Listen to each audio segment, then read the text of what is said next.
For the record, my name is Brian Worrell, District 4 City Councilor, and I'm the Vice Chair of the Boston City Council Committee on City Services and Innovation Technology. Today is July 11, 2023.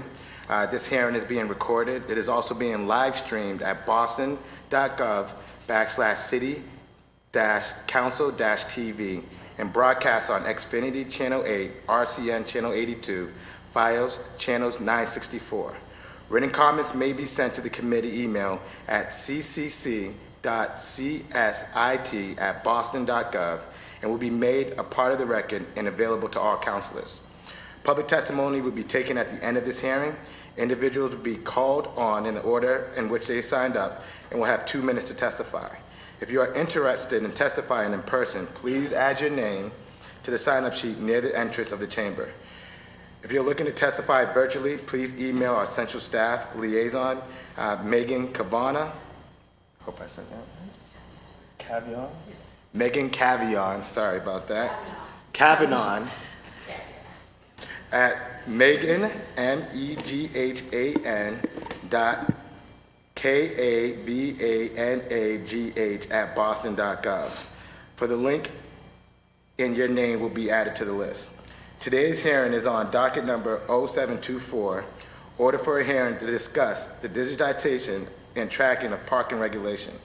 This matter was sponsored by Councilor Gabriella Coletta and Councilor Michael Flaherty and was referred to the committee on April 5th, 2023. Today I'm joined by my colleagues in order with its sponsor, Gabriella Coletta, Councilor Liz Braden, and Councilor Rusi Louis Jen. I would first like to give it opening statements for my councilor colleagues and then turn it over to the panel for testimony in order of arrival. And every councilor will have 2 to 3 minutes for opening statements. Thank you, Vice Chair, for opening up your schedule and allowing us to have this hearing. I want to thank my co-sponsor, Councilor Flaherty, who I believe is going to be joining us shortly. I want to thank my other colleagues, Councilor Braden, Councilor Louis Jen, for joining us. Thank you so much. And thank you to the panelists who have joined us from the administration. I introduced this hearing order because I just hear parking is a huge issue, top concern for my constituents. And the purpose of this hearing is twofold. One, to provide a general overview of parking regulations and enforcement of the City of Boston. So long as I've been an aide and or counselor, I don't think we've had in-depth conversations like this about parking regulations or enforcement in the city.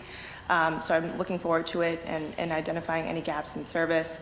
And two, better understanding our internal systems that track these regulations. People understand what they can see, but not too many people know about what happens on the back end, what our internal systems look like, and how it best services the city, and sometimes how we are falling short. My understanding is that we have some work ongoing, and we'll hear from Senti about that, on how we are internalizing our systems. But like I said, parking is a top issue. District 1 is extremely dense. We have exponential growth, bringing in more and more residents with little to no off-street parking in East Boston, Charlestown, and the North End, and I know that this is something that is felt across the City of Boston.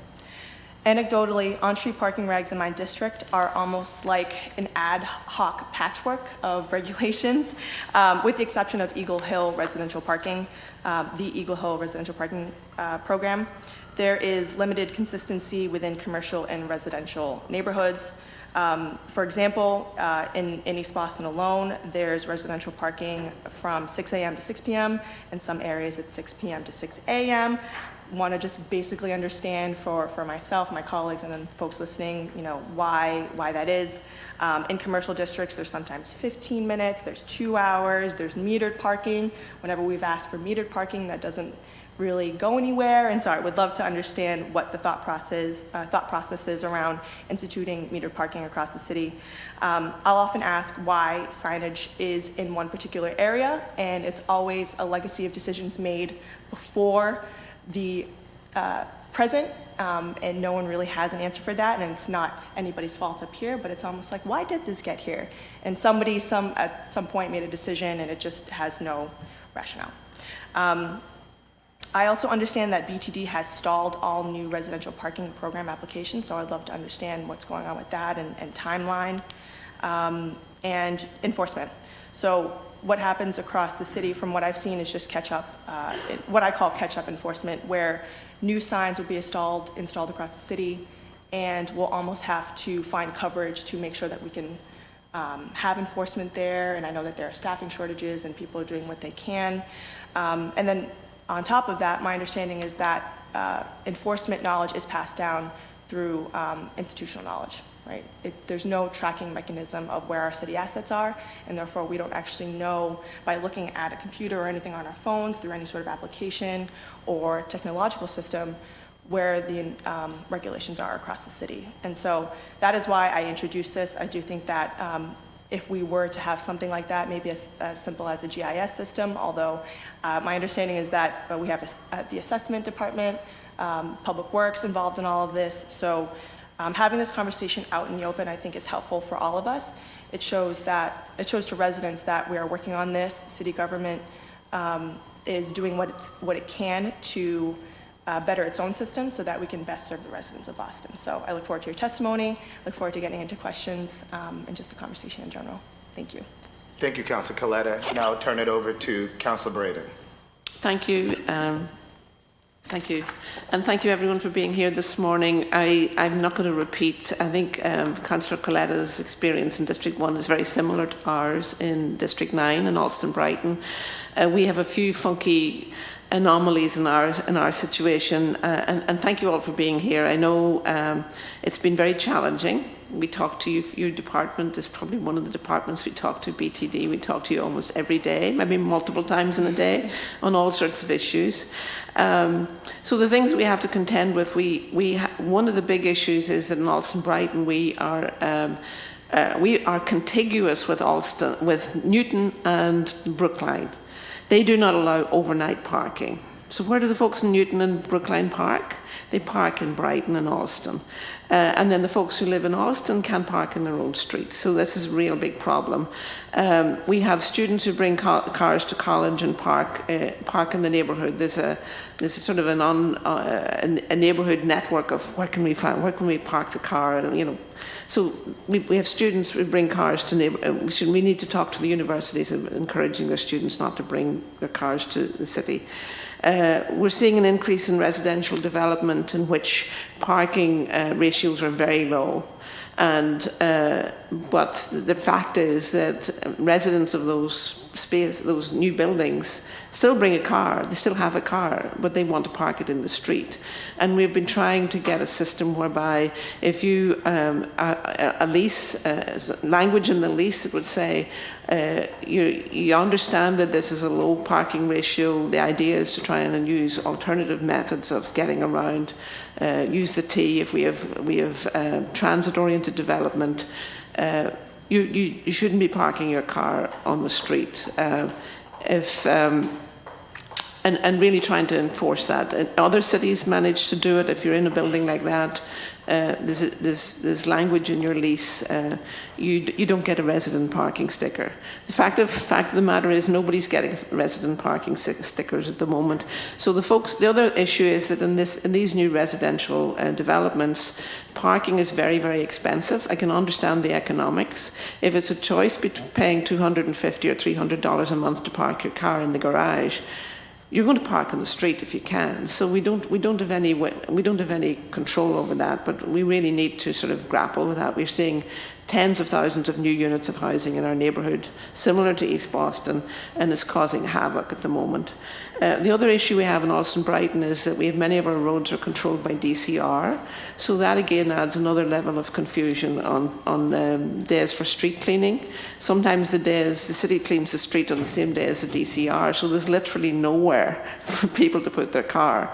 You're sort of stymied. No matter where you go, you're going to get ticketed and towed. So it's a complex situation. I think having better data and information is going to be really helpful. But I've been working on this issue now probably for 3.5 years that I've been in office, and I'm really delighted that we're sort of tackling this and hopefully coming up with some solutions. And I want to be a partner with you folks to help for my personally to understand what the situation is on the ground and how we might be of assistance as our office to help address the concerns of our neighbourhood residents in Alston Brighton. Thank you.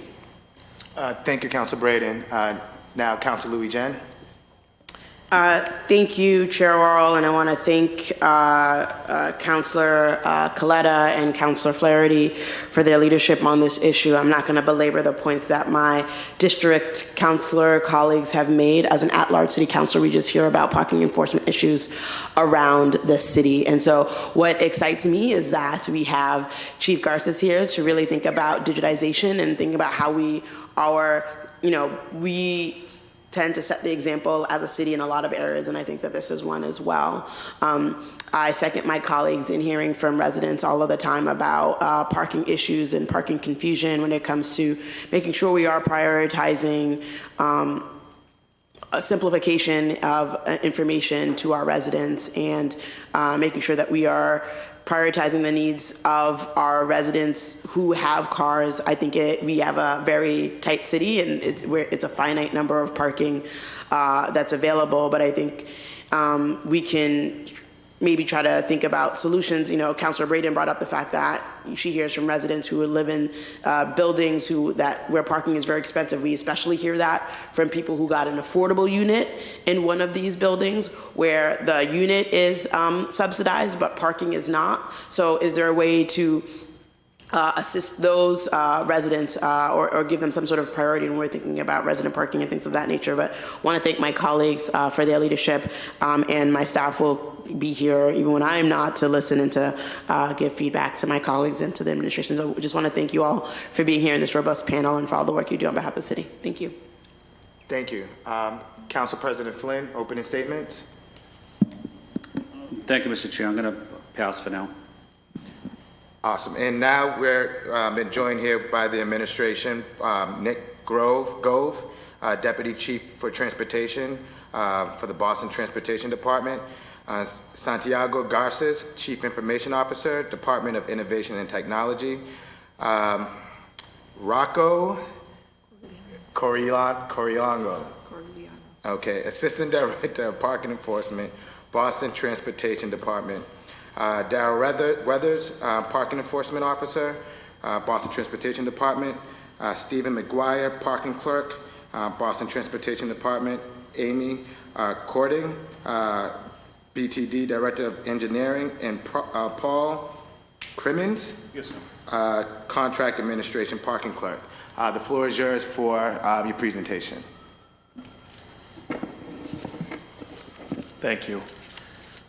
So with the council's permission, I'm just going to start with kind of a brief overview of parking enforcement in the city. Again, my name's Nick Gove. I'm serving as Deputy Chief for Transportation, but also as Commissioner of the Boston Transportation Department. So the City of Boston traffic rules and regulations were adopted under the authority granted by Chapter 263 of the Acts of 1929 as amended in other applicable laws. The current regs were last amended on November 1st, 2012, and BTD is currently working on an effort to hopefully revise those regulations later this year. So much of what we'll be talking about today will hopefully be captured in that effort. The BTD Parking Enforcement Division enforces parking regulations citywide. The team consists currently of 89 parking meter supervisors led by 18 senior parking meter supervisor 1s and 5 parking meter supervisor 2s. The team works 5 shifts a day, Monday through Saturday. The Tow and Hold Division runs the booting and towing program and also supports public safety and special event operations citywide. The Systems and Operations Division runs the enforcement dispatch operations for both parking enforcement and the tow and hold team, collects parking violation fines and abandoned vehicle fees, and manages the City of Boston tow lot located at 200 Frontage Road. The tow lot is open Monday through Friday, 7 a.m. to 10:30 p.m. However, automated kiosks are available 24/7 for vehicle releases. For residents and visitors that think they may have been towed, a license plate lookup tool is available on the City of Boston website. The Office of the Parking Clerk answers questions about parking violations, resolves disagreements through an adjudication process, and collects parking violation and abandoned vehicle fines and issues resident parking permits. As everyone knows, during the COVID-19 pandemic, the RPP program was temporarily put on hold, and neighborhood stickers were auto-renewed. Now that we're returning to our regular renewal process, the Office of the Parking Clerk is conducting an audit of each neighborhood as to work on, basically the resident stickers that aren't supposed to be in the system. We started with a small neighborhood in Bay Village which has 677 active stickers at the time. Post-audit, we reduced that number to 439, eliminating 238 invalid stickers. The next neighborhood we're currently working in auditing which is underway now, is South Boston. We will continue this effort through all of the rest of the 20 additional neighborhoods with an RPP program. Moving on to kind of the technology that helps support this effort. So Conduit, state and local solution, is the vendor that provides and services BTD's parking violation and parking management information system. The parking technology and services provided by Conduit includes all the hardware and software associated with the issuance and collection of parking violations.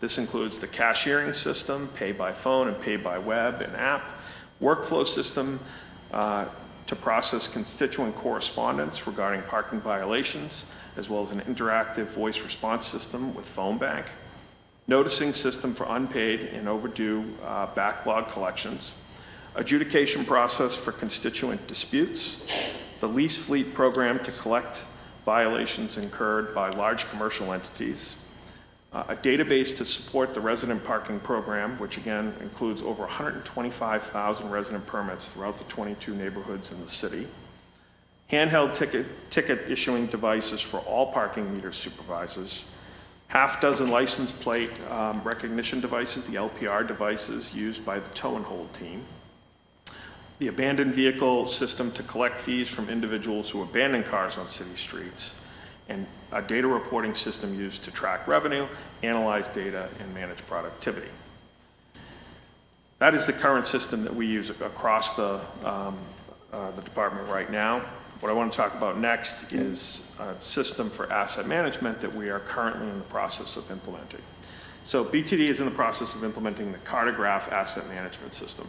We believe this asset management system will change the way we plan, prioritize, and schedule work to a model that is more transparent, responsive, and efficient. Specifically, the goals of this project include creating a virtual database that allows us to know the location and condition of all of the assets on our streets, develop an electronic work order system to replace our existing paper-based system, better communicate capital and deferred maintenance planning needs and priorities, as well as the status of ongoing projects and maintenance work, develop a virtual inventory system that will allow us to track our supplies and materials in real time, and utilize data to create, communicate, and maintain curb management policy. Cartograph will also help modernize processes and workflow for the future creation of a digital regulation database. Cartograph, or any asset management system, cannot replace the important planning, regulation work the BTD team does every day, but it will be an important tool in the development of how we regulate and manage the curb moving forward. More reliable asset data will allow BTD and Public Works planners, engineers, and operations staff to spend less time on administrative tasks and devote more time to designating and building our streets and curbs for their best uses. There are other tools the BTD policy and planning team continues to explore. For example, we partnered with a technology company and piloted software that ingests parking meter data and predicts parking utilization based on past behavior. The tool can also provide information on the number of parking events where meters are not paid and the time of day when these events are most likely to occur. We are also working with a camera-based technology system to better manage curb space, increase vehicle turnover, and undertake parking and curb access behavior. The cameras can't be used to charge a fee to access the curb. but much like a parking meter, the camera, cannot be used to access the curb, much like a parking meter, but done automatically, thus eliminating the opportunity to park without paying. The cameras can also gather data on parking violations, such as staying past the limit at a meter, double parking, or parking in a bus or bike lane. While we cannot issue ticket violations via camera, this data can be used to identify the areas and times of day where the illegal behavior is occurring, and this information can be used to strategically deploy enforcement resources. Lastly, we plan to explore the expanded use of license plate recognition software systems, the LPR systems I referenced earlier, that can quickly scan vehicles and identify parking violations. This will allow the parking enforcement team to cover more ground and allow our resources to go further. Collectively, these processes and technology improvements will support how parking policy decisions are made and implemented. BTD policy and planning, BTD engineering, and BTD operations are working together to respond to 311 requests for curb regulation changes and other maintenance needs that come up throughout the course of our daily lives. BTD is now taking a proactive approach to implementing curb regulation policies that address the demand for curb space generated by surrounding land use. This includes creation of short-term pickup and drop-off and delivery zones near restaurants and along commercial corridors, updating policies for commercial delivery activity, and prioritizing handicap-accessible parking where space for parking is being reduced. Long-term, the entire streets cabinet can use the Cartograph asset management system to work more collaboratively and effectively when designing and maintaining assets on our streets and sidewalks. I just want to highlight a couple data points from enforcement just to help understand the scope of the work that this team does every day. So currently we have 125,561 active permits, residential parking permits in the city of Boston in the 22 neighborhoods that we have that program. I added the top three, which is South Boston has 28,906, Brighton has 16,859, and the South End has 15,649. In fiscal year 23, which we just closed up, BTD enforcement issued 984,823 violations, and BTD collected over $97 million in revenue.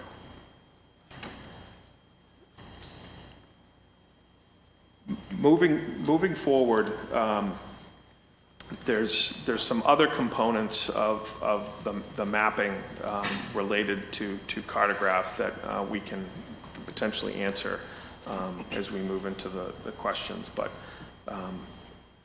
Amy, is there anything else you want to add on Cartograph before we open to? I think that's broad strokes. Great.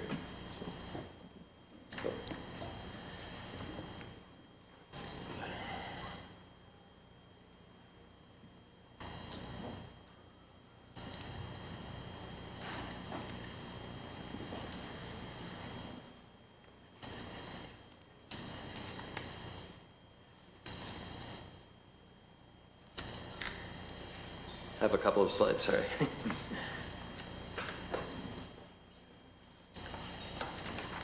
Because, well, the slides pull up. I'm Santiago Garces. Santi Garces. I'm the Chief Information Officer for the city. Work and do it, sit right across the hallway from BTD. So, as Commissioner Gov mentioned, our job is to support the outcomes. The technology and the data are there to help facilitate outcomes. They're not a replacement for the thinking and the strategy around the parking regulations. And I don't think that there's just one silver bullet that's going to go and solve all problems. And as we've talked in the past, I think that we're on a journey to build the capabilities to be able to have the kinds of experiences that we want our residents to have and that we want that our employees to have, and it's just gonna take a while, but I want to share with you where we are on that journey so that we can work together, and the work that we do is funded and supported by you all, so we're grateful for your give us the ability of being able to work and support BTD and others. Do you? He's pulling it up. Okay, cool. We'll delay a little bit more. So, in a minute we'll have the slides, but in the past year we've been working very closely with BTD as they had embarked in their journey in asset management and work order management. And again, the idea here is that if we have a way of thinking about the different specific assets that we have in the right-of-way, about the poles, about the signs, about the signals, about the striping, that we have an ability of being intentionally knowing how is it that we're planning, what is the life cycle, how long has the sign been up, is it fading, be able to tie work order specifically to an asset, hopefully be able to tie in residents' concerns, like constituents' concerns around a particular issue, not just with a street sign on the 200 block of Congress. We know which particular street sign is having issues. So that's kind of the journey that we're in. Yeah. So, as we mentioned, the BTD had been undergoing this process of implementing Cartograph as a asset management system. But one of the key things that you need to be able to do that tie with asset management is have a digital representation of those assets. And fundamentally, Cartograph is an add-on on top of the GIS system. It's an application that allows the crews and the people in the back office to be able to interact with information that is geospatial. In order to get those assets, that baseline, because we don't have a digital representation of those assets, we have been working over the past year to leverage the assessing department in the past and current practice has been contracting with a company called Cyclomedia that basically drives around like the Google Street View car. It's a car that has LiDAR, it has advanced sensors, very high resolution photography, and it drives around city. And the city has been using that system to capture information about the right-of-way, mostly for assessing purposes, to be able to see if property is vacant or occupied, to be able to see characteristics that feed into the assessment process. However, based on previous experience and other things, our department believed that we could leverage that data that we have from Cyclomedia to extract information that would be that asset representation of the different pieces that BTD and Public Works cared about, which would give us that GIS information that we've never had. The advantage of working with Cyclomedia is, again, we're already leveraging the fact that we've done the collection in the field. They're a company that do a lot of work in this space across the U.S. and other countries. And when I was CIO of the city of Pittsburgh, we used Cyclomedia and Cartograph for asset management, and we used Cyclomedia to extract information about some key assets. So my experience, it's worked well. So we've been working with BTD and with Amy to define what are those assets, what are the things that we want to collect, what are the attributes that we want to collect from those assets, and we have that ready. The data acquisition from Cyclomedia the initial drive has occurred. We're in the process of working through the contract for the data extraction. So we don't have a contract yet with Cyclomedia, so we don't have a timeline yet, but we've been working with budget and with BTD and trying to get that. So if you see a little bit my timeline, we're pretty optimistic that by December of this year, we'll get that initial run and the initial extraction of data, which is going to be great. Again, it includes a lot of assets that are important to parking enforcement. It'll include information about the parking meters. They'll be able to extract information about the meter number. We'll have information about the parking signs, which are pieces that define all the regulations in the right-of-way.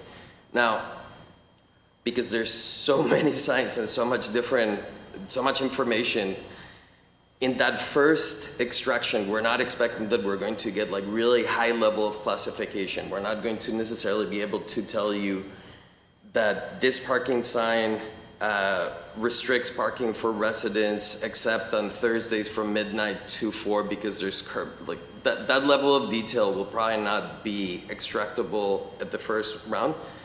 But what we will probably be able to do is share some of this information through the open data portal, and maybe we can think about some other creative tools that will make it a little bit easier for residents to at least see if there's a sign and what does the sign say. So a little bit less sophisticated, but I think that making progress towards building these things. And building off of the work that BTD, and we're working with Public Works, and thanks to the funding for next year, for this fiscal year, for constituent services, we'll continue to build off of that data and that investment to build our cartograph implementation and to be able to transform as well our 311 system, our CRM, to be able to fit into this experience.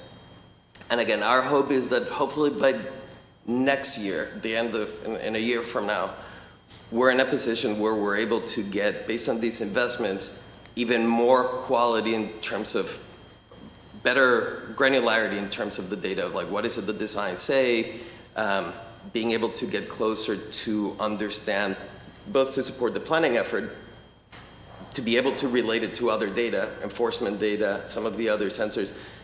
Right now, a lot of these systems are not talking to each other. There's not kind of like that level of integration. So again, I think just to emphasize, we're on a journey. I think that we're making good steps towards being able to build the foundations, being able to extract the basic data that gives us a shot at trying to understand both like what is it that we have available in terms of regulations, to be able to help the crews that are in the field be able to know what, like when they have a work order, which sign is it that they have to be fixing and replacing or inspecting, and being able to have the data be also a place where the constituents and the crews are kind of coming together because they know that they're talking about the same thing. And it'll take, I think, a couple of years to be able to get to a place where truly, like maybe in a few years, you'll be able to see, like even as you're trying to pay for parking, where could you park given the restrictions that you have? That kind of experience that I think that's where we want to go. But it'll take some time to build all of these different pieces and try to integrate them into creating kind of that future experience, both for the constituent and for the workforce. So that's it. Thank you. Anybody else for a presentation? It was awesome. Now I'll go to my colleagues for our first round of questions. First go to Councilor Coletta. Awesome. Thank you so much for your presentation. Wow, this is so enlightening. There is so much that's going on behind the scenes, and just hearing Nick and, Deputy Chief and Commissioner and Chief Garces talk about the data collection and what's already happened and the contracting, and there's so much work that does happen behind the scenes. And it will take a lot of coordination and collaboration to get it to where our vision is, Santi, because that customer experience is exactly what I'm thinking of. I think of our residents as customers to service, which is municipal government. So that is where I hope to get all of us one day, but I do understand knowing exactly what it took to get us even to this point with Cycle Media and everything else, how long this is actually going to take in the timeline. But super enlightening and super helpful. I had prepared questions, but you all pretty much covered them in your presentation. So just some specific questions about so the contracts that we have with Cycle Media. We talked about geospatial audit of city assets in the public realm. That work has already happened. There needs to be a contract, again, is my understanding, and correct me if I'm wrong, with Cycle Media to extract the assets from this audit. I'm wondering what that cost might be, and if the additional $250,000 that came in the budget is going to go directly to that, or where exactly that money is going. Yeah, I can speak a little bit about that. So the contract that assessing has with Cyclomedia, again, covers that basic capturing of information, and that was awarded in the early spring. Forget the exact dollar amount, but it's around $300,000 a year, and they do it yearly, again, for assessing purposes. We have a quote, and we're pursuing a contract under GSA with Cyclomedia, so that we already have like an approved federal contract to be able to do this work. And again, there's the advantages of working with Cyclomedia because they've already run kind of the cars around the city. So we are looking at about $800,000 of data. So on top of that kind of initial data acquisition, $800,000 is what covers the extraction of data as GIS points that can be tied into Cartograph and all these other systems. Fortunately, there is funding, capital funding that BTD has that should cover most of this work, but the investments that you all supported in this budget process is what gives us the technical capacity to be able to get from kind of that initial dump to be able to get more refined in terms of the description of the different assets. So we're working on how to operationalize these pieces. And again, like our vision is that this works to the extent that it helps to tie in the resident experience, the workforce experience, and kind of really having all these systems tied together based on like the GIS investment. But, so that the second contract is just going to be extracting the data that right now is just like pictures. It's almost like Google. Going from Google Drive to GIS is what the extraction covers.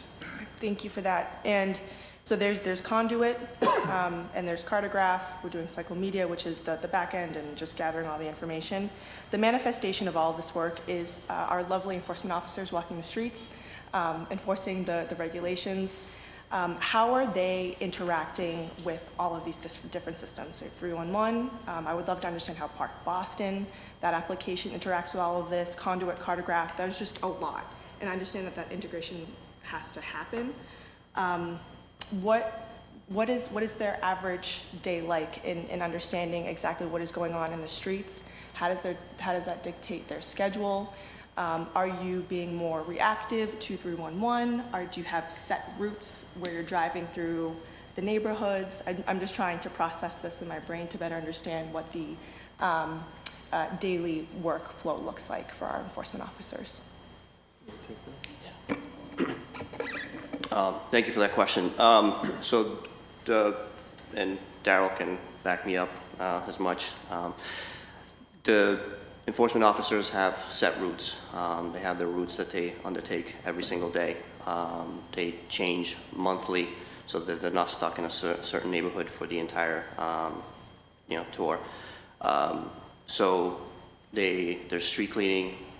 Whenever that's taking place, that takes a priority because if we don't ticket, they can't be towed. If they can't be towed, the street can't be cleaned. But we also do respond to the 311 service requests as they come in, as well as the calls that come directly to the office. We try to manage the workload as best as possible. So if a call comes in where we have an officer near, then we'll ask that officer to head over and investigate, issue the violation, anything like that. We time vehicles, so we have to make sure that we're there when the call comes in. So a lot of this happens where a constituent will call us and say that the vehicle has been there for over an hour. That may be the case, but from our perspective, it's when we get there that the time starts. So we start timing the vehicle there.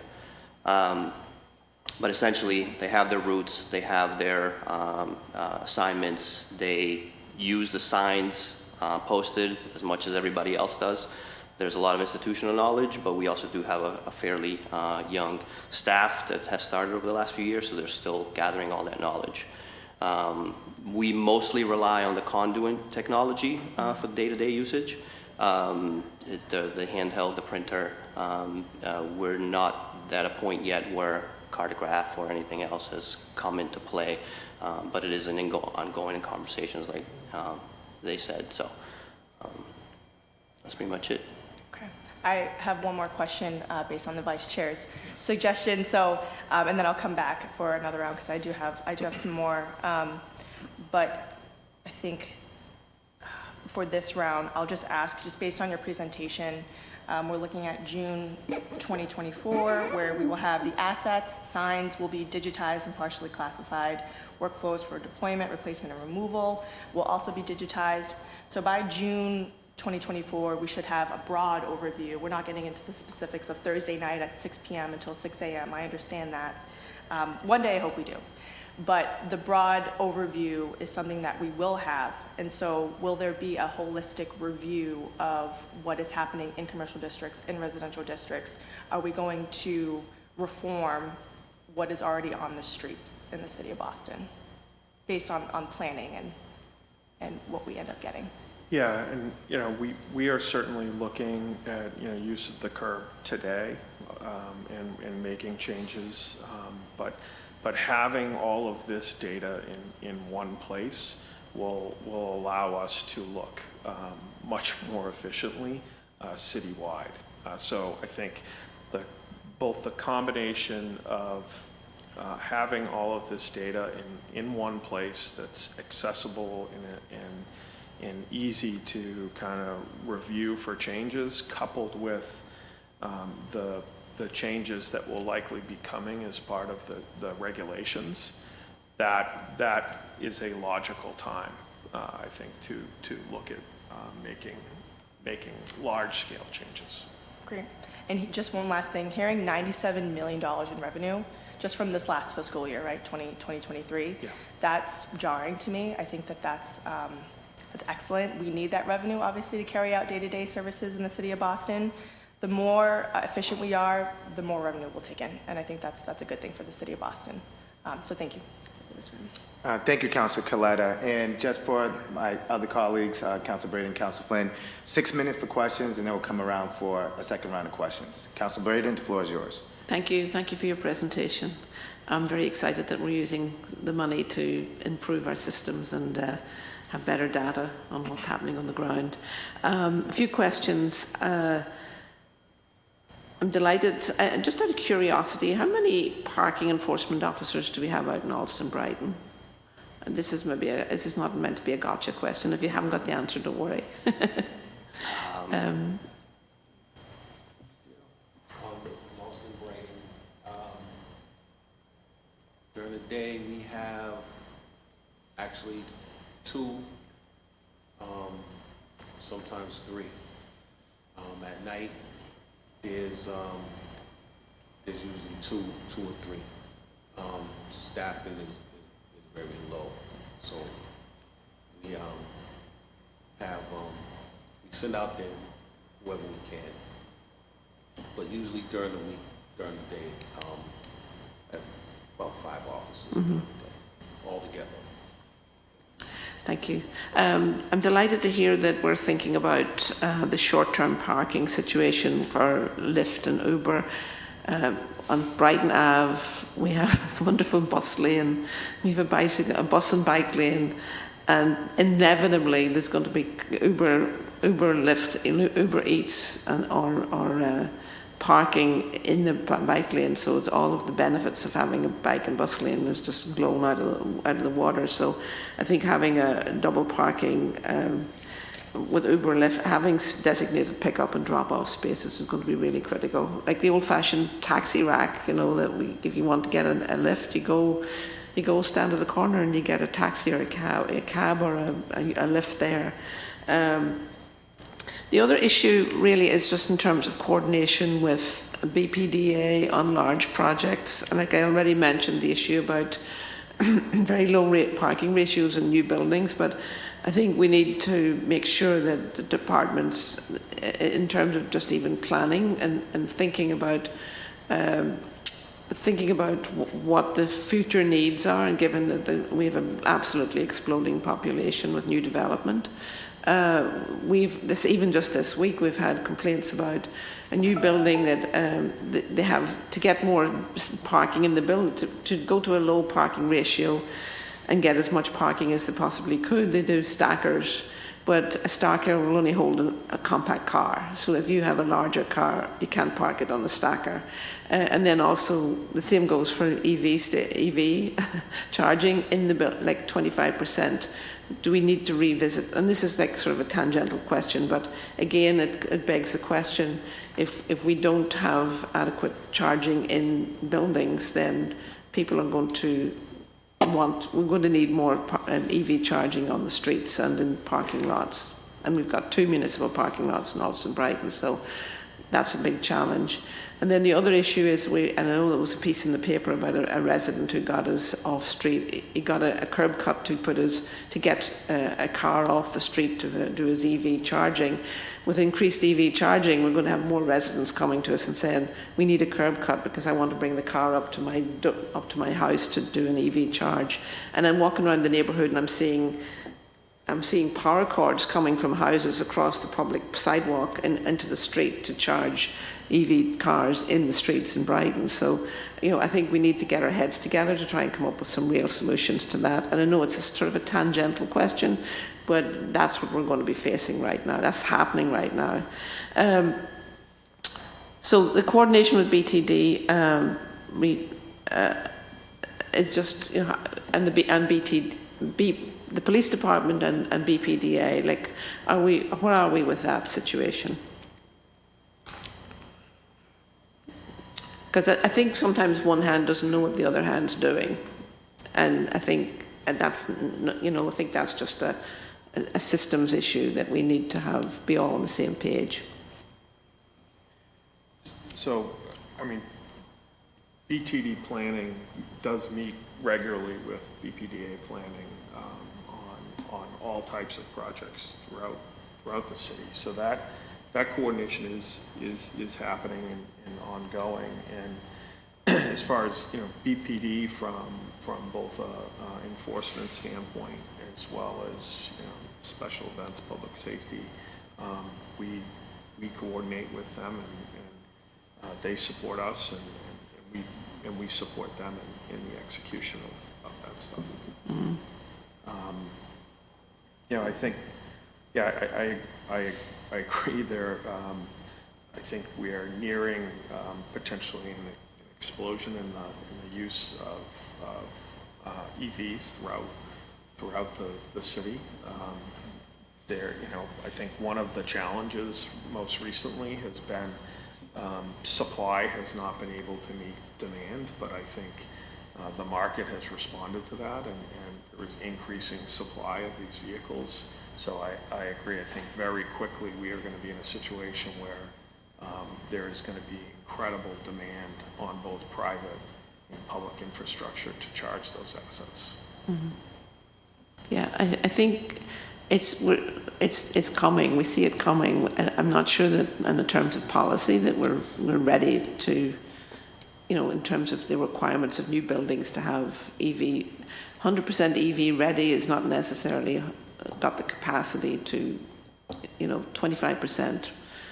We need to figure that out and see. And also the other thing is, if you have a car and a stacker, you can't use a charger on a stacker. So you might have a garage that has 50% of the vehicles are on a stacker, but that means that those vehicles can't be charged either. So I think that's just one of the future challenges.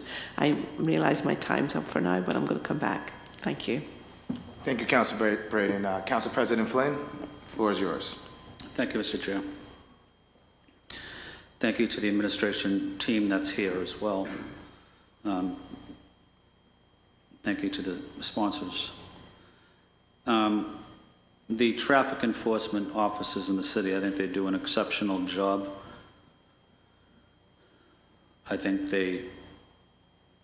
Unfortunately, I think they get abuse from the public at times, which is very discouraging to me, and harassed by the motorist or the public. But do we track those incidents of traffic enforcement officers and the verbal abuse that they are subjected to by anyone? To be honest with you, Yes, we do. generally speaking, what what are the results, what's happening, and at some point, I would like to get, I'd like to get those documents. Depending on the incident, we have an incident report that gets filled out internally, but we also have police reports that get filled out. Some of these, depending on the situations, go to court. Some of them are handled in other ways, but we do have those numbers if you'd like them. When they go to court, are we pursuing this aggressively? Again, based on the situation, but mostly yes, we do that. And the ones we don't go to court with, what happens to those? Those, again, depends on the situation, whether the officer chose not to pursue it any further, or whether the person that we were going after, decided, to apologize, or, just, and then, so it depends.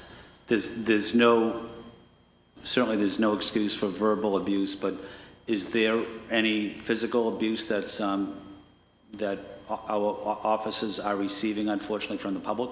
It has happened a few times. And those ones are going to court? Yes. And those are, we're not seeking to drop any charges No. against, okay. No. Let the court Yes. system figure it all out Yes. until there's a disposition. Correct. Okay. What's the average salary of a traffic enforcement officer? Starting salary is $25.09 an hour, so roughly $47.5 a year starting salary. And they're all required to work 37 to 40 hours a week, showing up 5 days a week, showing up, none of this Zoom, none of this working at home. No, they're all required to come into work and do their routes and punch in, punch out. Are we paying them enough? I think for what they do and what they have to go through sometimes, it could be a question that could be looked into. Well, let me answer it. They're not getting paid enough. Are they subject to residency? After 10 years, they're not. You said at the beginning that they are a fairly young group of workers. They're making $47,000 and they're expected to stay in the city? How are they doing that? We offer a lot of overtime. Not to make light of it, but there's overtime that we offer. So, but Is that the answer? is it? No, that's definitely not the answer. That's just a stopgap that we have right now. So if they want to work 50 hours a week, maybe they get an extra, I don't know, $8,000, $10,000 a year. So maybe they make $58,000, $59,000, $60,000. Well, that's not just going off of the starting salary. We do have individuals that have more tenured that obviously make more money. But yeah, that's So where are they living? Where are these young people living that are traffic enforcement officers? They're doing an exceptional job. And they're working 5 days a week when many other people are working 3 days remote out there on their living room couch. These workers are out in the streets at times being assaulted, certainly being verbally assaulted. We're paying them $47,000, $55,000 a year, $60,000.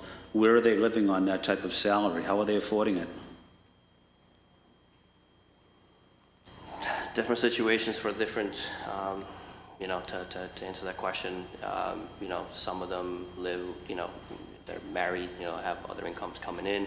We have some that work a second job, some still living at home, but Well, let's increase their pay. We come into this building, we all make big salaries here. All of us here are probably making more than $100,000 a year. Let's increase their pay. They're not getting paid enough as far as I'm concerned. And I'm not happy about it. I have no further questions. Thank you. Thank you, Council President Flynn, and I'll start the timer for myself.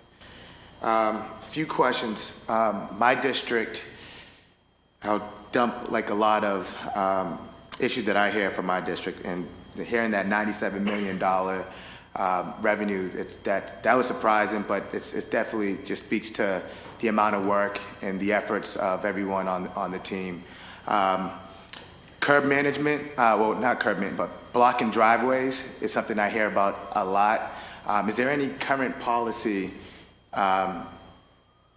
fines that, in terms of like not blocking the driveway, but there's like a certain amount of space, right, that drivers on small side streets need to, in order to pull out their driveway? Do we have any policy to prohibit, how close one pulls up to a driveway? Yeah, you can actually park right to the end of the driveway, and the standard that we have is more related to the width, the minimum width of the driveway will allow you to have, should support your vehicle coming in and out of it, so that we don't let you make too narrow of a driveway. By setting that dimension, people can park right up to that, and you should still be able to get out. Right. Yeah. I do understand that, but still, there's like these issues on smaller side streets, and would love to kind of think through what that looks like in terms of how close someone could pull up to a driveway. I've received phone calls from so many constituents that were trapped in for work, right, or dropping their child off to school in the morning because of the inability to maneuver out of their driveway. So definitely something I would like to work with you guys on creating probably policy that gives people a little bit more space to come out of their driveway. The other issue that I have, that I hear about in our district often, is our local car shops. Dorchester, there's probably 4 or 5 areas where there's, and I'm probably going to exaggerate a little bit, but 10 auto body shops in one neighborhood. It's probably really like 6 auto body shops in one neighborhood. And on the weekend, what they do is they roll out all those cars in the auto body shops, put them on the residential streets, and sometimes they park them over there overnight. I guess my question is two-part. Are you guys working in coordination with BPD, ISD, BTD to kind of tackle the local car shop issue that we're constantly hearing about? So on the first question, as far as the driveway piece, I think that is exactly the type of issue that we can look at when we're looking at the regulations. Potentially looking at a specific width from a bullnose or a curb cut, something like that.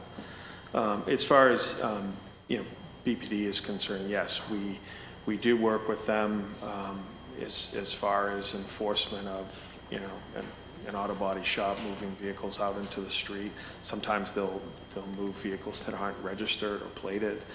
So yes, we do work with them on that. And one question that I would like to kind of hear more on is the ticket and tow. Like, what's the timeline behind that? I know sometimes BTD might go out there and ticket it, but then residents are calling saying, why is this car still on the street? Can you kind of, elaborate more on the timeline and what requires a tow? Current regulations, a vehicle is not considered a properly registered vehicle is not considered abandoned for 72 hours. So 3 days, and then is it BTD that tows it, or is it BPD that tows it? It depends. BPD certainly can tow it, and they do, and we also do that as well. And then is there something that, like, how would you know that car is still there after 72 hours? Is it the resident calling back? Does the BTD enforcer circle back around after 72 hours to see that it's still there? Combination of all of the above, yeah. Okay, so, all right. So the best thing is probably to continue, tell our constituents to make another 311 call after 72 hours. Yes. All right. Yep. And then a question for Santi is, you mentioned integration. As we are building these systems, how can we assure that the systems are compatible? Yes, so again, part of how we are designing, and we've been working on this, particularly the first place that we're thinking about integrating is 311, so the complaints and requests that our residents have, with Cartograph, which will be the digital system that the crews have to execute the work. And also acknowledging that there'll be work that is not initiated by a resident complaint, but there's proactive inspections of signs, so on and so forth. So that is where we think that by having the GIS data for the assets, you can almost have like a common vocabulary, knowing that you're referring to the same thing. And there's some processes where we've been having conversations with the team and with Chief Franklin Hodge. It'll take some time, sometimes someone might submit a request and they got the wrong sign, and then someone in the field needs to go and adjust and make sure that you're referencing the right sign. So, but we think that that is kind of like the first place to tackle in terms of integration. And we'll have to develop a little bit of that on a service case by service case, and also tying with the assets. I think there'll be a lot of work in the next year or so, and I think that what we can start thinking after that, and once we have better quality data, is start thinking about tying with other pieces around the parking enforcement. The city also has a tool online called No-Tow that allows residents to register to get notifications when there's street cleaning. So that's due for an upgrade. So I think that we'll continue to be opportunistic and trying to figure out whenever we're replacing one of these pieces of technology, or we're thinking about how to make it better, how we can tie it all more and more to further that vision of having a better experience. But again, the first place that we'll tackle is like that relationship between the 311 data, the work order data with the asset data. Thank you. And then my last question when it comes to enforcement, is there enforcement officers on the evenings and weekends in all neighborhoods, or only certain neighborhoods? No, Monday through Saturday, we're in every neighborhood. Okay, Sunday's the only day we're not active. awesome. Thank you. And we've been joined by Councilor Murphy. Councilor Murphy, we're on the first round of questions. You have 6 minutes. Thank you. And thank you all for being here. And to follow up, I was in a community meeting in your district a couple weeks ago, and the parking issue about the auto shops came up, and that concern around using the sidewalk to store cars that are waiting for parts, so it could be 2-3 weeks and the same car is in that spot. So not always like crashed or like needing auto body work, but waiting maybe for a part, but taking up spots around the neighborhood.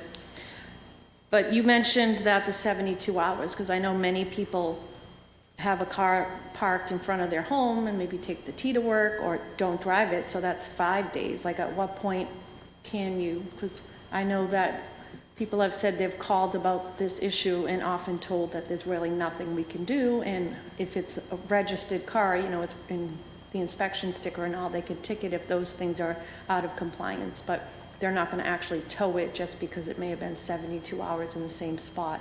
So if you could speak to that, please. Sure. This is another issue that we're planning to look at during the regulation review.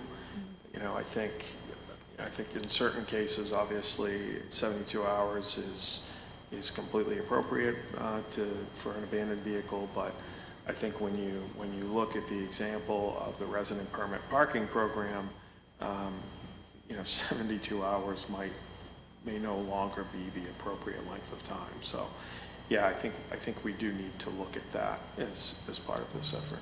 So are you saying any car is considered abandoned? Any car in the city of Boston Right. has not moved for 72 hours. But many people, right, if you get on a plane and go on vacation and you come back and your car's gone, but you legally had it parked in a spot? Correct. Which is why we know we need to look at this as part Right. of the review. I mean, because there are times where people, I know I live on the corner and there's a bus stop, a crosswalk, and we talk about it when it comes to like plowing and all, and there's street cleaning on Adams, but there's also street cleaning on Monsignor Leiden.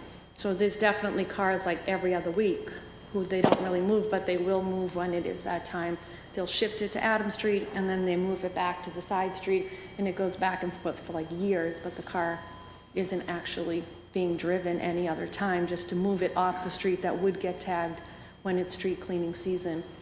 But many neighbors say, you know, they call, but nothing happens to the car because they're not in that spot on that day if they're able to move it in time. Yeah, that's a common occurrence. Yeah.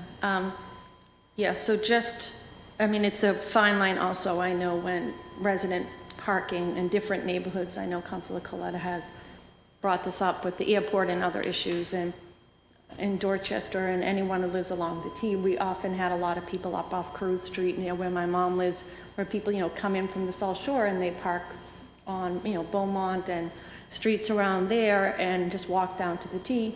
And then they got resident parking, but then as we know, when resident parking comes in, then, you know, my son who lives in the city also is getting ticketed to visit grandma, you know, to go have lunch with her. So it's a fine line between, it's restricting people that you may not want to take up spots, but then it's also restricting. So there's no, I guess what I'm saying is that you don't have an easy job. I thank you for all you do. And however, my office and us can be helpful moving forward to address the concerns people have.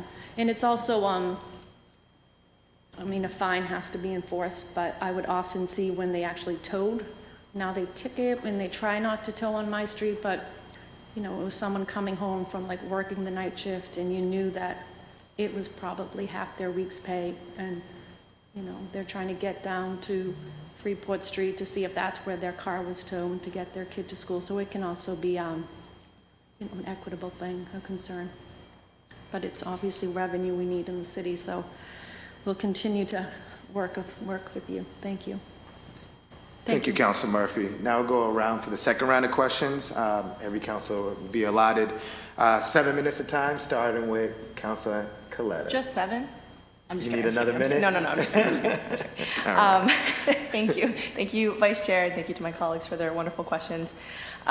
Going back to the amendment of the regs, what is the regulatory roadmap for those changes? Is that something that has to happen through home rule petition? I just don't know, and I would love to better understand that.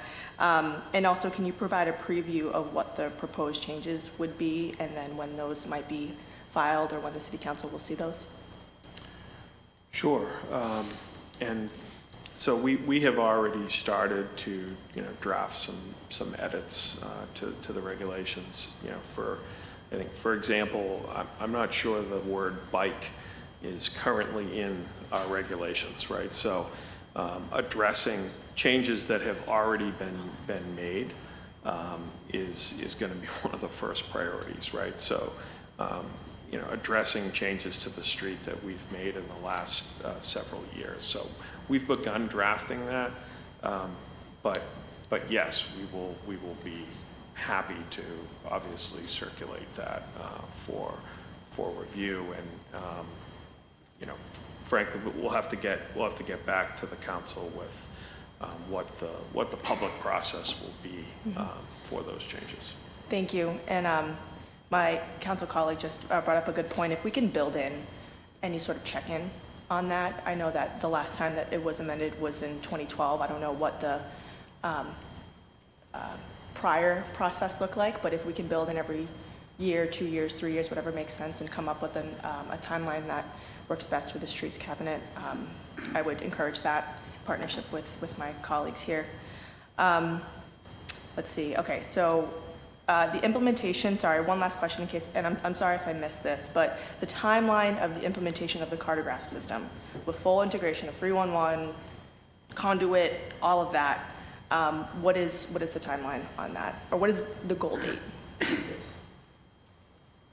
We don't have a final date. I mean, the project as a whole is a complex project with a couple of different components that include the upgrade of the 311 system, migrating and enabling the work orders in Cartograph, migrating the data. So realistically, I think about 18 months.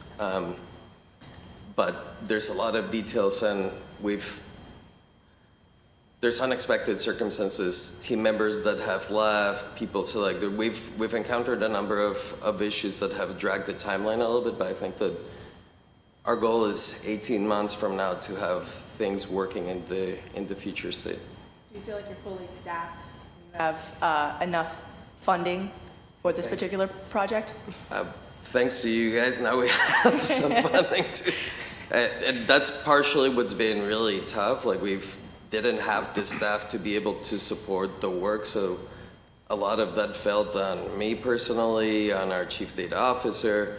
So now with the resources that you've enabled for us and the new positions, we can hire people to be able to keep the project going, to keep, make sure that we're following through with the contract, that we're not just like, it's not hanging somewhere else, and that we can support our partners in BTD and Public Works. So I'm optimistic. We've been, again, working this past week after we got the good news and the budget process settled on what the staffing plan looks like for the project. We are hopefully having a meeting in the end of the month with all the cabinets and departments relevant to this like constituent services world. But again, the constituent services technology systems manage over like 250 different kinds of requests. So there's a lot of details, and obviously there are systems that are really critical for the operation of the city, so we're trying to make sure that we get the details right. Thank you so much for that, Chief. While we have the parking clerk's office here, I want to take advantage of your time. So when it comes to the residential parking program, I know that you're doing an audit of all of the permits that have been given. You started with Bay Village, and then you're going to South Boston, and then you're going to go to the South End. What does that list look like, and how did you come up with that list of priorities? We just, after COVID, like the commissioner mentioned, we auto-renewed all neighborhoods. So we did see an inflation of the number of resident stickers that were active on the street. So as now that we've returned to the regular process of renewals, we thought we'd do an audit and try and cut that number down. So we just figured we'd start with a smaller neighborhood, see if it was a substantial difference in the numbers, which it was from 623 to 439. We figured was a pretty substantial number. So as we get into the larger neighborhoods, South Boston, also Brighton, have a lot of tens of thousands of resident stickers. So we expect to eliminate several thousand, to inactivate several thousand, that people that no longer have their cars registered at the address, or they moved out, or whatever the case may be, that they actually got auto-renewed before, and they're no longer there. Thank you. And I have residents coming to me in particular in East Boston, where we do have folks that come in and park their cars, store their vehicles for more than 72 hours, and we work so hard to eliminate park and flies in that neighborhood and develop parks in open space where they used to be. So I have folks coming and asking me, what can I do to get residential parking on my street? The response that we've gotten is, well, we're pausing that program and expanding. Are we waiting until all of the audits are taking place across the city? Like, what's the update on that and the timeline? We're still, as I mentioned, with the number of stickers on the street, we're gathering up the information because we're working with ONS to get that, because it is a public, the constituents go to ONS and tell them we'd like to have resident parking. Mm-hmm. Then they need a certain percentage of the street or the neighborhood to agree to resident parking. And they have public hearings and everything else through ONS to get that process actually started before they come to BTD. So it's a combination of working BTD with ONS to get that all squared away and regulated, so the constituents know to go to ONS first to get the petitions. They need a 51% majority of people that want resident parking in their neighborhood, because some neighborhoods, it's just the louder you speak, then you'll get what you want. And when people that don't actually speak up, that don't want the resident parking end up getting it, and then we get more calls because they really didn't want it, and now they have to go through the process and get stickers. Yeah. And my understanding is that that process has been paused. ONS is saying we're not doing any sort of applications, we're not doing a process because it's going to be reformed. Or there's going to be some changes to the program. So I guess what are the changes and when can residents expect to apply again?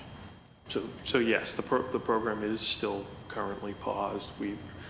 Completion of the audit, we think does make sense before we restart the program. But the other piece of that is we really want to recruit and hire some additional parking meter supervisors. That's the enforcement officers. You know, right now we are at a historic low for those positions. If we use the benchmark, the historic benchmark of the minimum staffing level of 150, I mean we're at 89 of those individuals right now. So you know, we would really like to increase those numbers. I think as everyone knows, we're struggling to do the enforcement now, and so there's concern about creating new residential parking permit areas without being able to do that enforcement. On the recruitment side, we posted for a class of 20 officers this spring. That recruitment and hiring process is underway, and we have a number of recommended candidates that we we hope to onboard as early as this month. So Great. Once that initial class, whatever that number ends up being, our intent is to repost and do kind of rolling recruitment for these positions for the foreseeable future. And I appreciate my colleagues questioning Councilor Flynn about paying them what folks deserve in order to recruit and retain people. So we're at 89, we need 150. I would love to just check in regularly about how that's going. Are there any collective bargaining conversations that are coming up soon? Yes, these are all AFSCME employees in this group, and that bargaining effort for a new contract is currently underway. Great. My last question, because we've been joined by my co-sponsor, and I'm over time, but the vice chair is being so kind. Simple question. So we talked about cartograph. Excuse me. No, there's so many different systems. Which one was this? This was Cyclomedia, taking in city assets. So we're talking about parking signs, but you were talking about striping, light poles, and all of that. What is the full list of assets that we're auditing right now?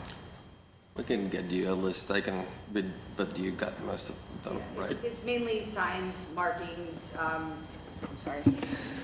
It'll be all of our signs and markings. We are also collecting lots of individual things that affect parking, hydrants.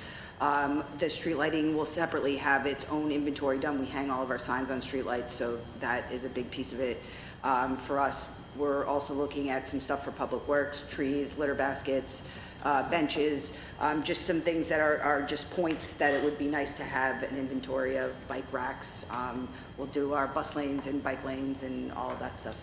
Flex posts, modular curbing.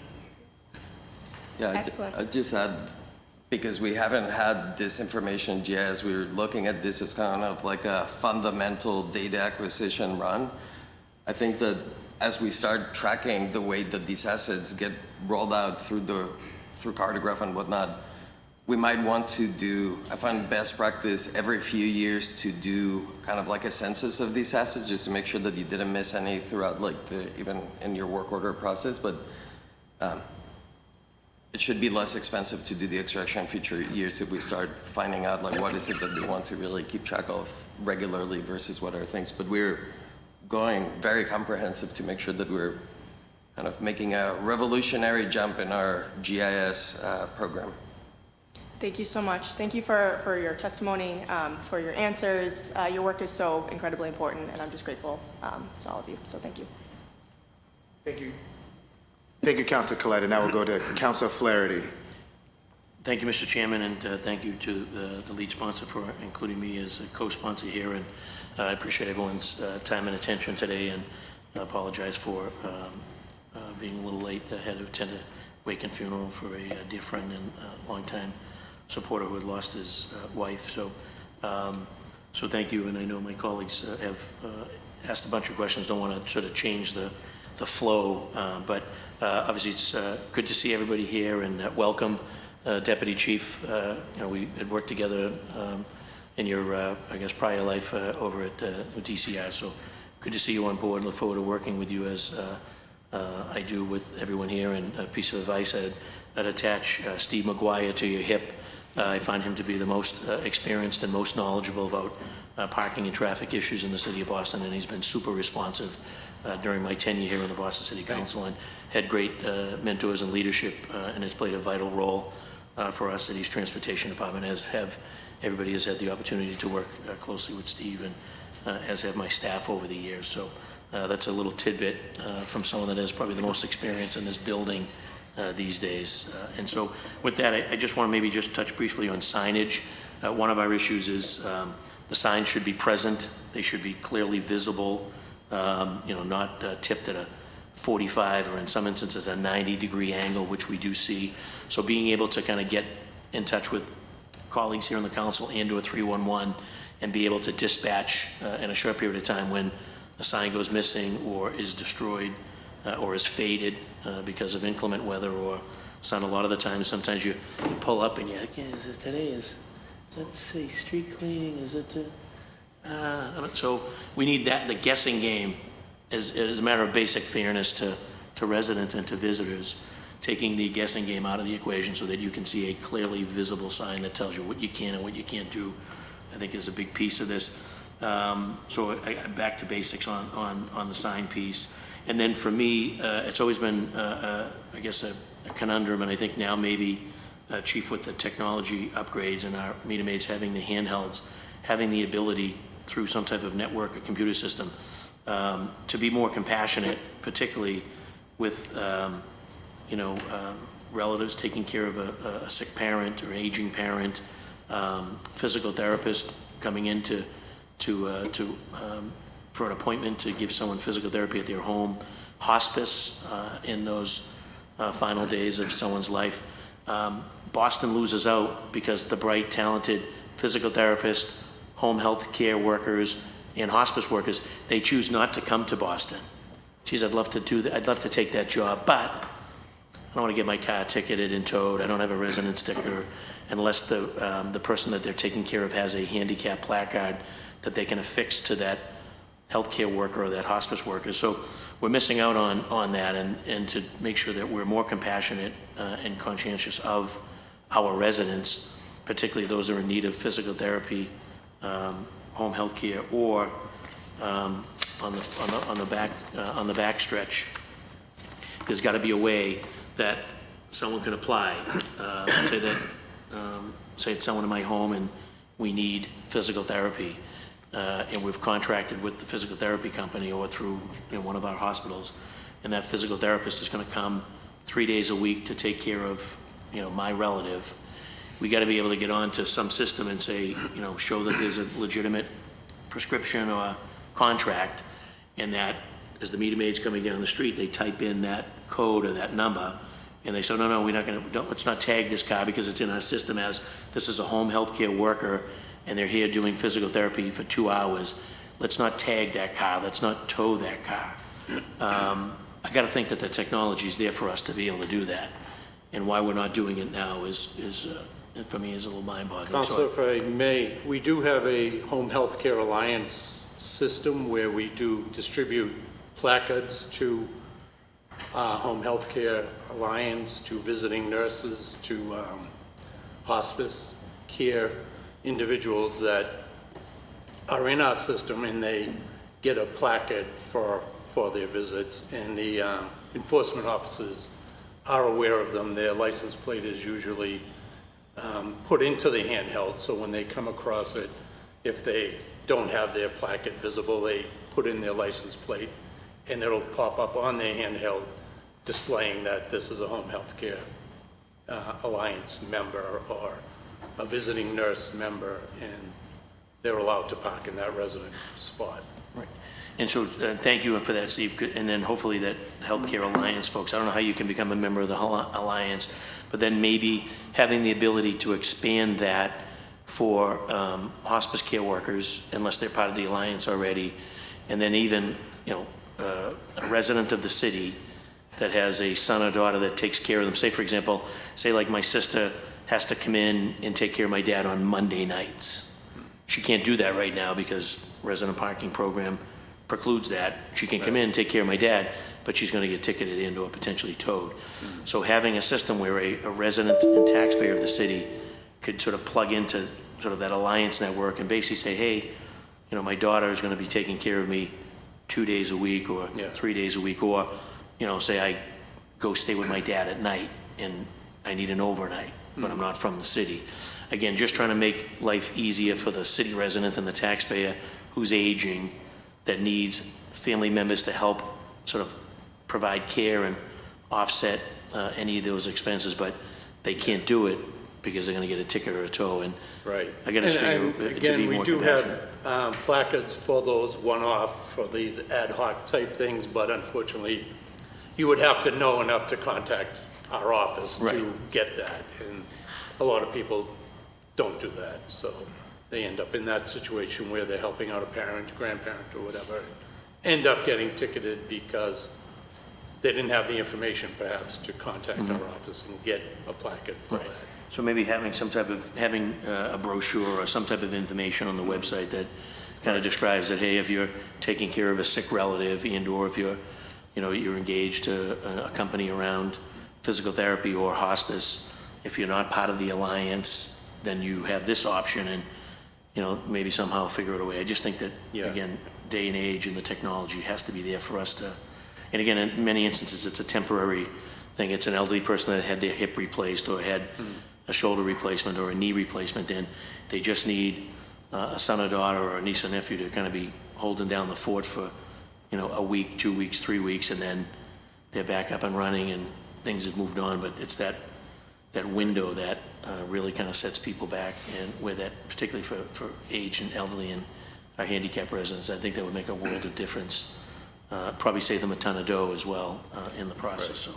So it's things like that. And then whether it's the sign system where we can have multiple signs sort of on one post, so that we don't have sort of signs like kind of littered up and down the streets, but having signage where everyone can, instead of having it just at one end of the street cleaning and or no parking and or commercial zones, having them be appropriately distanced where folks have appropriate notice, but at the same time, we're not tripping over signs, but that they're clearly visible. So it's kind of one of my little pet peeves. Anything else that I missed that we haven't covered as a group? I think we covered everything else, yeah. Perfect. All right, good. So it's good to see everybody, and again, look forward to working with you as to find ways to, I call it a more targeted and compassionate system whereby, we're getting the concerns of the residents in terms of make sure that there's a spot available for them when they get there based on, we've got more cars, I think, than spaces in the city, but that also that we're allowing some flexibility that's built in to the resident parking program, where if you're a resident, you have an expectation that hopefully you can find a spot on your street or at least nearby your home. Also, in the instance that you're not a resident, that we do have a program, a compassionate care program that does allow you to come in and take care of your relative or provide professional health care assistance to somebody without, getting ticketed and towed, and because it just deters them from coming into the city, and they'll just go elsewhere because they're not faced with that conundrum. So, again, thank you all for your time and attention. Appreciate it. Thank you, Mr. Chair. Thank you, Council Flaherty. Council Brady, the floor is yours. Thank you. I think we're covering a lot of ground this morning. This is very good. As a physical therapist who worked in Boston doing home care, I can amplify the concerns that Councillor Flaherty is bringing up about healthcare workers. I had a patient in the South End, and there was one day that I actually managed to get 3 parking tickets in one day, so it's some sort of a record, but that was not a good day.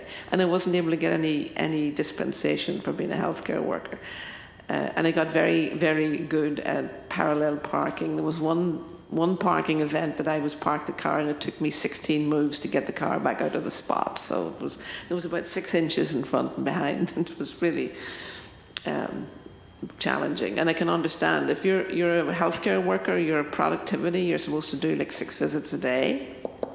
You need to be in and out of there like jig time. You can't be driving around the block looking for time. And I can understand that's a big deterrent for attracting quality staff who can come and do their visits and get their work done and get on to the next patient.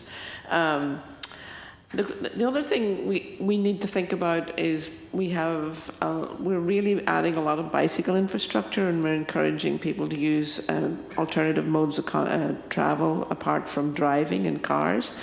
And one thing we seem to be missing is actually we're seeing a lot of new blue bike stations, but we actually need some more parking. Secure parking for folks who own their own bicycle and need to park it in a business space, in a business district or whatever.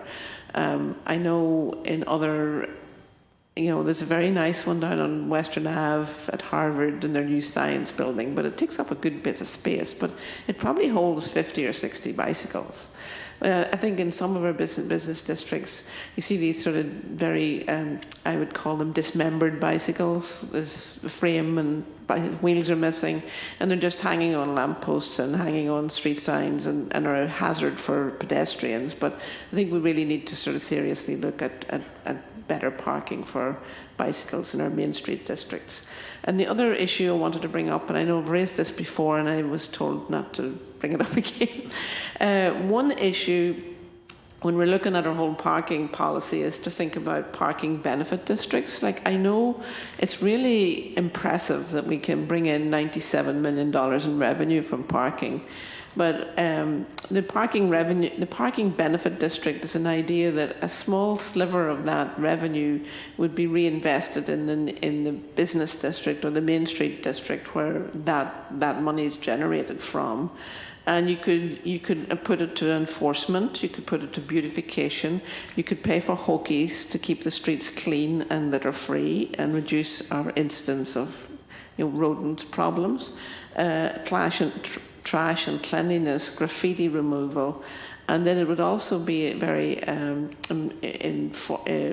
improve investment or acceptance of business owners to having parking meters in the street by their businesses. We get a lot of resistance.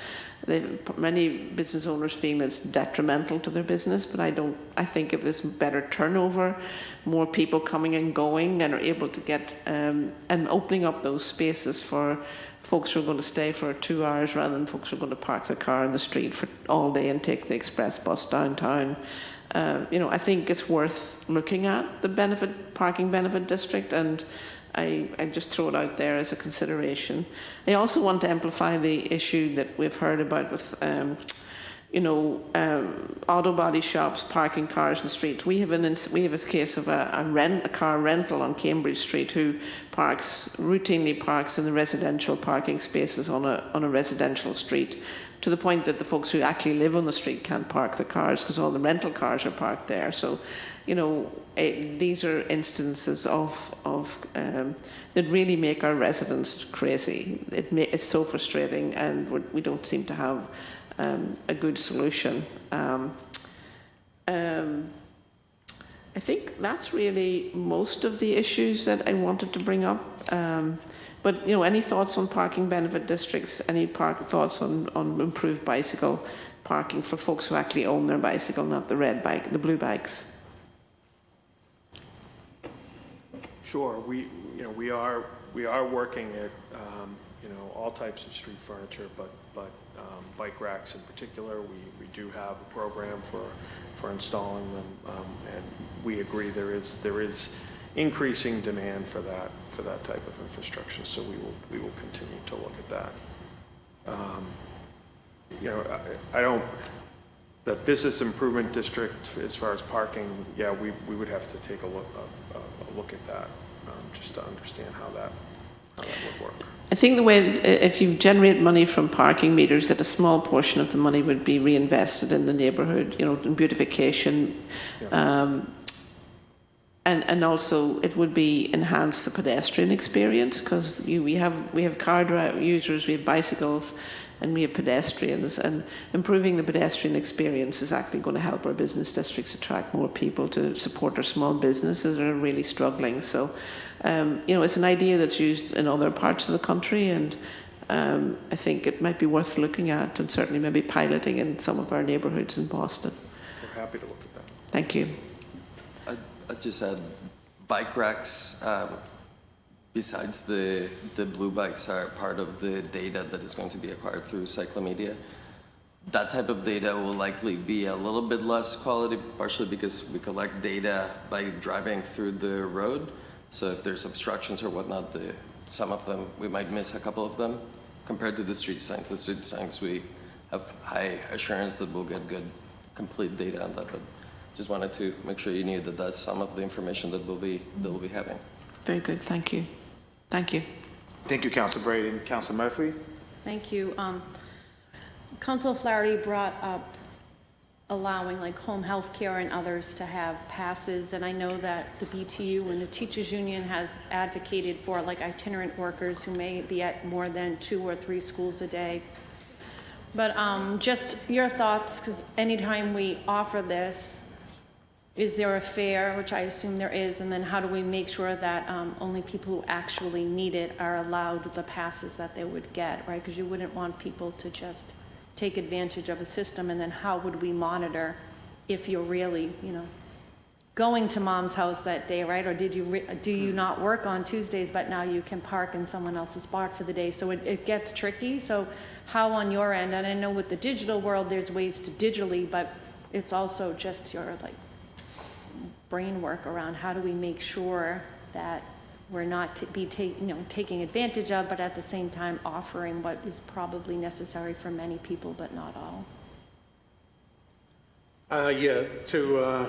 Short answer is we are still looking into it. It does develop into a bit of a slippery slope where people tend to take advantage of parking permits, and with the handhelds, as I had mentioned before, we can program a permit in there to have it set for certain times of the day, whether it's 8 a.m. to 6 p.m. This permit is valid. Okay. When they scan the license plate or plug in the license plate, they say they could see that they have a permit, but it's only valid from 8 to 6, and they're there at 7:30, so then they'd be eligible to be ticketed. So it's Just more work on your end on the digital side. It's all in the process of development, but we have to work out some of the kinks, I guess it is. Which then goes back to just making sure in the budget that you have the staff and the equipment to do it Right, and correctly. that, So yeah. falls on the enforcement end of it, yeah. Right, which side? Okay. That's all. Just thank you. Thank you, Chair. Thank you, Council Murphy. We're going to go back to Council Flaherty.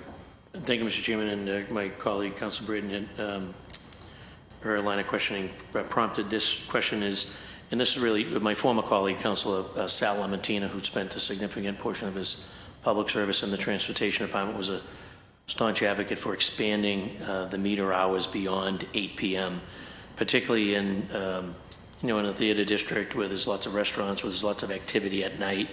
Because what happens now, it's the hog the spot. If you're there at 6 o'clock, you got it for the rest of the night, right? And so his idea, and he saw this in other cities, was instead of the meters going from 8 to 8, maybe it's a 8 to 9 or an 8 to 10, or maybe it's 8 to 11 in whatever form. And if we have to put an additional shift of enforcement officers on to track that, our meter mates frankly pay for themselves, as evidenced with the $97 million that we generate through the meter and through parking and ticketing program. But if there's an opportunity or some thought with the decision makers in front of us to move beyond 8, whether that's 9, whether that's 10, whether that's 11, and or for those that wait and they pounce on the spot at 6:01 or 6, they get it for 8, but they get it for the rest of the night. Maybe there's an additional fee that if that the car is going to stay in that spot beyond 8 o'clock, that there's an additional X dollar fee that goes with it. So just want to sort of think outside the box. Unfortunately, we tend to see meters coming off the grid to accommodate some of the changing on the streetscapes and the protected lanes, etc.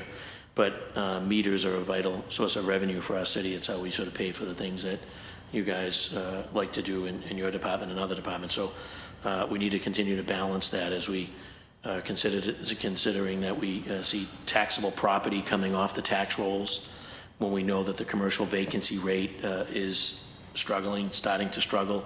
That's going to play itself out over the next 2, 3, 4 years. At some point, it will be a serious issue for the city to contend with when we're losing the commercial tax base, on top of the fact that we're seeing revenues decline, on top of the fact that we're seeing meters being taken off the grid. It's a perfect storm. And so finding a way to either identify areas of the city where we could add meters to get turnover for local business districts should be on the table, as well as expanding the hours by which the meters currently cut off. And again, I don't have any secret sauce, whether it's 9 p.m. or 10 p.m. or 11 p.m., particularly in the downtown, the business districts, the theater districts, where the restaurants, where the action and activity is. I think it would generate a significant amount of additional revenue that we don't need right now. But I'm telling you, given what we're seeing with respect to the commercial vacancy rate, we will experience some pain in the very near future. And having things like this and having the flexibility to expand the meter program beyond 8 and or identify areas of the city where we can see an increase in revenue by putting meters in some of our other neighboring business districts, I think will go a long way in maybe potentially staving off some of those difficult decisions that will be coming down the pike. So that said, so I don't know if there's been any thought to it, but not my idea. My former colleague that spent a lot of time in the transportation department had raised that issue several times during his career, and wanted to amplify it again based on the line of questioning from my colleague, Councilor Braden. So there are a couple neighborhoods we're looking at right now for meter expansion, and I think as part of that effort, we could look at extended hours at some of the areas that would make sense. Be great. Thank you. Appreciate that. Thank you, Mr. Chair. Thank you, Council Flaherty. One question I have for Santi is, I know you've been through this with Pittsburgh before, and does do it in your Chief of Information Officer. Do you have the authority to effectively accomplish and to authorize, the work that needs to be done in your current role? Like working across, because I know you work in Do It, BTD is a separate department. Do you have that authority to, make the decisions to make sure this all comes together? Yeah, I think give a two-part answer to that. One, I think that with BTD we have a great relationship, and I hope that they know that we are here to help them make the journey a little bit easier, and I think that we have a great working relationship. So I just want to make sure that the second part of my answer does not reflect this particular case. There's a great relationship. They're literally our neighbors across the hallway. I think that there is an opportunity. The city of Boston does not have anywhere regulated any authority for any technology under my role or our office. Like, it's not in the municipal code, it's not in the charter.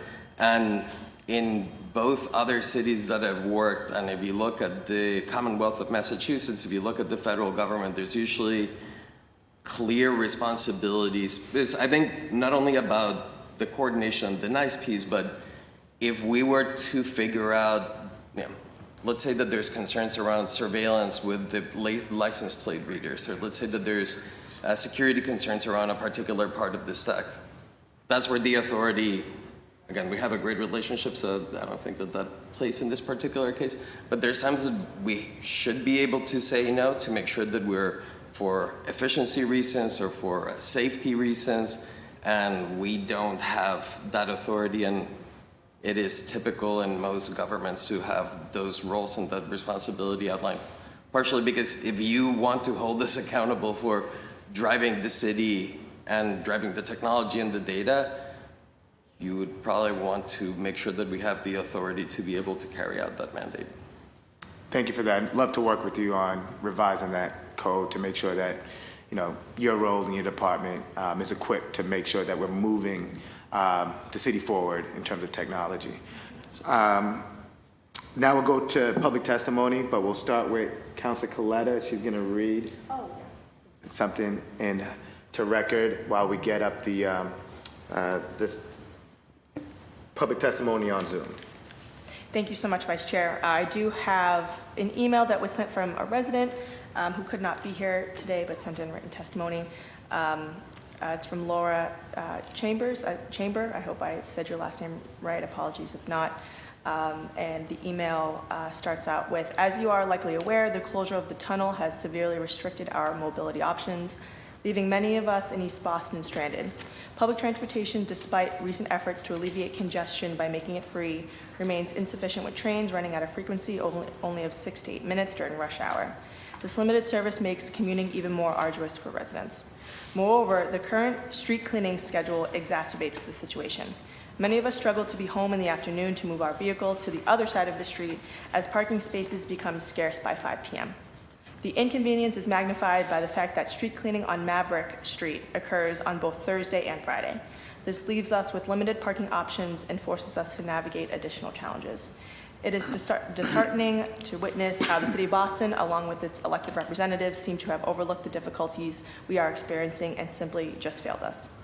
Therefore, I kindly request that you and the relevant authorities give due consideration to our plea for a temporary suspension of street cleaning in East Boston until the tunnel reopens.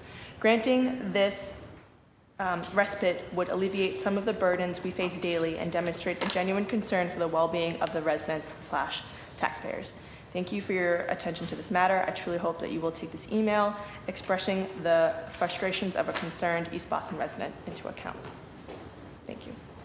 Thank you, Councilor Coletta. And now we'll go to Zoom, where we have one person signed up for public testimony, and I believe that's a John Caldwell. John, you'll have 3 minutes for your testimony. Please state your name and any associations. That's good. Thank you. Can you hear me all right? Yes. Great. Thank you. My name is John Caldwell. I'm a resident of Charlestown. So I guess I'd like to just briefly take the time to thank you for the time and highlight just my perspective of the issue, from the point of view of a resident. So I'd like to acknowledge that parking's been a problem in the city, but it's been becoming increasingly worse over the past 10 years. So where I live in Charlestown, we've seen about a 25% population growth between the 2010 and 20 census. At the same time, we over-index for car ownership. So we're at like 78% versus like 66 for Boston writ large. As a result, just nothing we don't already know. Finding parking spot is difficult and is becoming more so. But what I wanted to bring up was that the difficulty seems to be compounded by the way some of these programs are implemented by the city. So the first of these is street cleaning, to echo the last input. So street cleaning strips, my neighborhood of half its parking for a full 4 hours each week, right? Like most people. But despite this gaping time slot allocated for the sweeper doesn't really need all that time. It needs a few minutes to actually do the work that it's set out to do. And once the sweeper passes, that spot is now remaining artificially unusable to the residents of the city for the remainder of the time limit. And although I've heard rumors about, kind of like an air quote, relaxed enforcement of street sweeping, for the bans, the parking bans, after it's passed, I've not read really any official city statement indicating as much. It's sort of just kind of hearsay and kind of like a rumor. As a result, I believe that I do believe that the street sweeping program in particular is ripe for some reform to make it both more efficient and, quite frankly, more transparent. And I've also noticed a couple of other things popping up as well. So as though to add some insult to injury, I've recently noticed the city issuing multiple parking bans for moving permits on the good side of the street on street sweeping days. So in this way, the city's basically artificially downsizing an already artificially small amount of parking spaces available to its residents. And the implementation of such parking bans, namely handwritten paper signs jury-rigged to a signpost and like a trash can or a random cone that's just out there that one of my neighbors purchases, it creates even more confusion about what is and what is not allowable. And these parking bans and the confusion they're creating are having real ramifications on the neighborhood life around me. Right, the most obvious is the wasted hours looking for parking spaces and, frankly, the fairly unsafe driving practices when dozens of cars are looking for spaces and not paying attention to the road. And because parking is basically a zero-sum game, when I need to travel to another neighborhood to park my car, I'm taking away their supply of parking, creating a knock-on effect of inefficiency that just kind of goes down the line. And finally, I'd be remiss if I didn't mention the conflict this system creates among my neighbors. I've personally witnessed neighbors literally shouting at one another over, small parking, moving something here versus there, or a permit up, or a permit wasn't there, or was it the sign wasn't visible. Just in conclusion, just want to say, I know you guys can't do anything about more people wanting to live in Boston and bring their car. That's a good thing. People want to live here. But I think the city can ameliorate the problem somewhat by making clear, sensible parking regulations that both mitigate any unnecessary and artificial parking bans and make it very transparent about what is and is not illegal. Thank you. Thank you, John. And now I'll go to my council colleagues, starting with the original sponsor, Council Coletta, for closing remarks. Thank you so much, Vice Chair, and thank you to my co-sponsor, Councilor Flaherty, and thank you again to all of you. This has been a really productive conversation, enlightening, informative. I've already learned so much about different things that are happening behind the scenes and what we are doing to make Boston a more modern system by modernizing our internal systems. And it seems like there are a couple of just follow-up items. I won't have all of them, but we will follow up, and I hope to have future conversations.